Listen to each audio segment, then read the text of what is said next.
Hello' guys, আজি আকৌ এটা মাছৰ ৰেচিপি দিম কাৰণ আমাৰ পাপাই খাবৰ কাৰণে মাছ আনিছে আৰু এইটো মাছটোৰ নাম কি কমেণ্ট কৰি জনাব।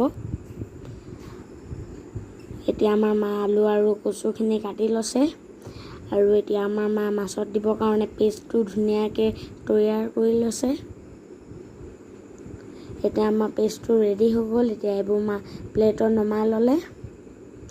এতিয়া মা কেৰাহীত তেল দি লৈছে। এতিয়া তাৰ মাছখিনি আমাৰ ধুনীয়াকৈ সিজাই আছে।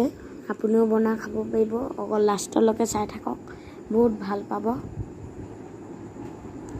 এতিয়া আমাৰ মাছখিনি ধুনীয়াকৈ সিজি গ'ল। এতিয়া বেলেগ এটা প্লেটত নমাই লৈছে। চাওক কিমান চাবলৈ ধুনীয়া লাগিছে। এতিয়া আমাৰ মা আকৌ কেৰাহীত তেল দি পিনে বগা জীয়া আৰু ক'লা জীয়া অকণমান দি ল'ব। এতিয়া তাত অকণমান আলু দি ল'লে আৰু লগত দিছে নিমখ আৰু অকণমান হালধি। এতিয়া এইবোৰ ধুনীয়াকৈ সিজাই হৈ গ'ল। এতিয়া তাত অকণমান আমাৰ মাছৰ পেষ্টটো দি লৈছে। এতিয়া এইবোৰ ধুনীয়াকৈ আমাৰ মায়ে সিজাই আছে। এতিয়া আমাৰ আলুখিনি ধুনীয়াকৈ সিজি গ'ল চাওক।